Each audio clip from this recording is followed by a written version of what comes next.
Hello and welcome learner. In this video we are going to discuss important MCQs for class 10th healthcare.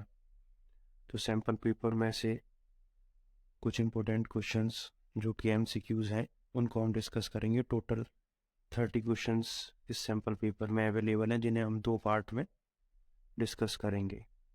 Let's start.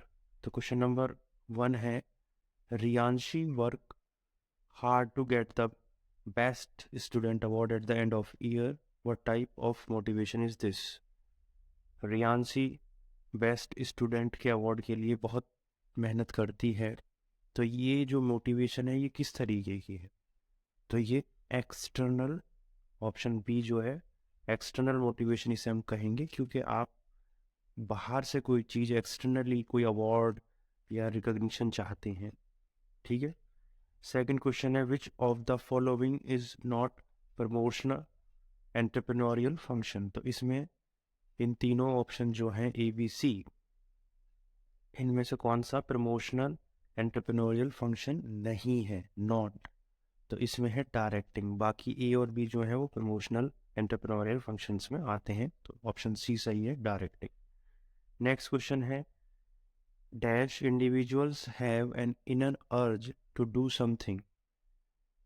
किसी individual को कुछ करने की urge है. Achieve their goals, अपने goals को achieve करना है विदाउट किसी एक्सटर्नल प्रेशर के बिना. और ये एक ऐसा लाइफ स्किल है जो मस्ट बी नेसेसरली डेवलप्ड किया जाना चाहिए. तो ये बता रहे हैं, तो ये इंडिविजुअल कैसा है? सेल्फ मोटिवेटेड है, सेल्फ अवेयर है या सेल्फ रेगुलेटेड है? तो ऑप्शन ए इसमें सही है. सेल्फ मोटिवेटेड कहेंगे ऐसे इंडिविजुअल को जो अपने आप अपने गोल्स को अचीव करना चाहता है और बाहर से कोई एक्सटर्नल प्रेशर उस पर नहीं है. तो ये ऑप्शन सही है. नेक्स्ट क्वेश्चन 4, कॉपी करने के लिए कौन सी कमांड या शॉर्टकट की यूज़ की जाती है? तो ये तो बहुत ही आसान है, कंट्रोल सी, कंट्रोल प्लस सी. तो बी आंसर, बी ऑप्शन सही है इसमें. उसके बाद नेक्स्ट क्वेश्चन देखते हैं हम, entrepreneurship is a process of. तो एंटरप्रेन्योरशिप जो है वो कैसा प्रोसेस है? ए और बी दोनों ही सही हैं इसमें. डेवलपिंग बिजनेस प्लान्स भी करना पड़ता है and launching and running using innovations. तो इसमें ऑप्शन सी आएगा जो सही रहे, both of the above. What happens if you leave a device plugged in after it is charge 100%. 100% charge होने के बावजूद भी डिवाइस लगा हुआ है तो क्या होगा? ओवर हीट हो जाएगा. Option C is correct, it can over heat. Next question देखते हैं, doctors in dash department give anaesthetics for operation. Anaesthetics तो एनेस्थीसिया डिपार्टमेंट के जो डॉक्टर होते हैं वही. तो इसमें ऑप्शन सी सही है. नेक्स्ट है, dash are run by central और स्टेट गवर्नमेंट के द्वारा या फिर लोकल बॉडीज़ के द्वारा नॉन कमर्शियल लाइंस पर कौन से हॉस्पिटल्स हैं जिन्हें गवर्नमेंट फंड करती है? तो गवर्नमेंट हॉस्पिटल्स कोई करती होगी वो. ठीक है जी. तो इसमें ऑप्शन ही सही है, गवर्नमेंट एंड पब्लिक हॉस्पिटल्स, क्योंकि सेंट्रल और स्टेट गवर्नमेंट तो गवर्नमेंट हॉस्पिटल्स कोई रन करेगी ना, नॉन गवर्नमेंट हॉस्पिटल्स को तो गवर्न नहीं करेगी. तो ऑप्शन ए सही है इस. Next question, hospitals offer treatment for common disease. तो कॉमन डिजीज के लिए तो जो जनरल हॉस्पिटल्स होते हैं वही ऑफर करते हैं ट्रीटमेंट को. Very easy question. Next question, dash is involve in conducting test research in biochemical basis of disease and clinical trials of new drugs. तो जो न्यू ड्रग्स हैं उनका क्लिनिकल ट्रायल कौन इन्वॉल्व होते हैं, उसमें टेस्ट और रिसर्च कौन करते हैं? तो इसमें ऑप्शन ए सही है, क्लिनिकल बायोकेमिस्ट्री लेबोरेटरी ये सारी चीज़ें करती है. Next question is, the dash is automatic blood pressure measuring device with the measurement appearing on a small screen. तो इन चारों ऑप्शंस में से कौन सा एक ऐसा automatic blood pressure measuring device है जिस पे मेजरमेंट भी आती हैं? तो डिजिटल मॉनिटर होता है. ठीक है, ऑप्शन बी सही है. Next, in dash position the client lies flat on the abdomen with head turn to one side, तो ये पोजीशन है प्रोन।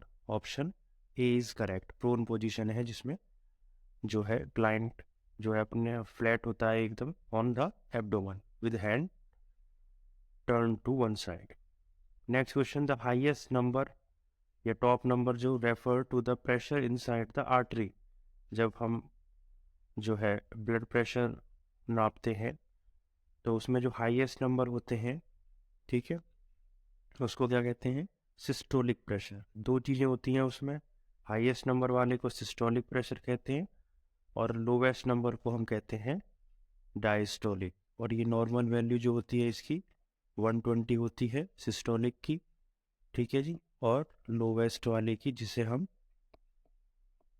डायस्टोलिक भी कहते हैं उसकी 80 होती है। तो 120 80 जो ये रेंज है ये कॉमन रेंज है, नॉर्मल रेंज है। इससे ज़्यादा हाई पे आता है और उससे कम लो पर आ जाता है। तो इसमें ऑप्शन सी सही है, सिस्टोलिक प्रेशर। नेक्स्ट क्वेश्चन देखते हैं, dash is the science of food and nutrients end of the process by which an organism takes them in and uses them for producing energy to grow and maintain functions।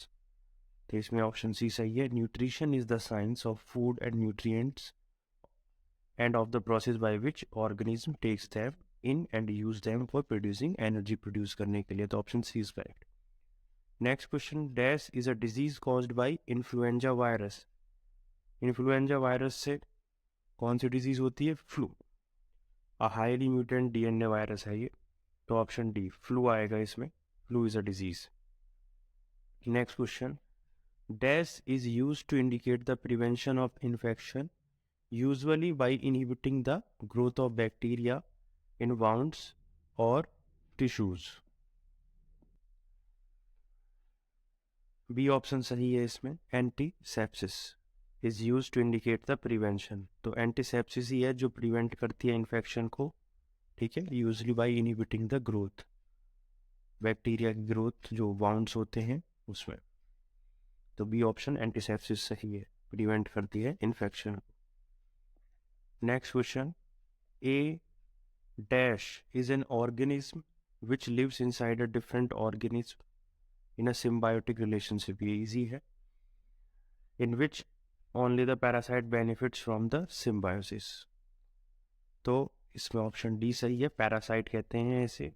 अब parasite is an organism, एक ऐसा organism होता है जो lives inside a different organism के अंदर रहता है, होस्ट जिसे हम बोलते हैं, और एक सिम्बायोटिक रिलेशनशिप करता है जिसमें खुद को ही वो बेनिफिट पहुंचाता है, ठीक है। तो parasite benefits from the symbiosis लिखा ही हुआ है आसान सा, तो इसका आंसर पैरासाइट है। और उसके बाद लास्ट क्वेश्चन जो है, dash is defined as the process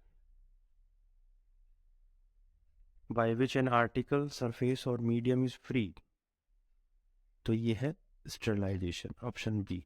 पढ़ते ही समझ में आ जाना चाहिए आपको, किसी भी सरफेस को article surface or medium is freed of all living micro organism either in the vegetative or spore state, तो इसको कहेंगे हम स्टरलाइजेशन।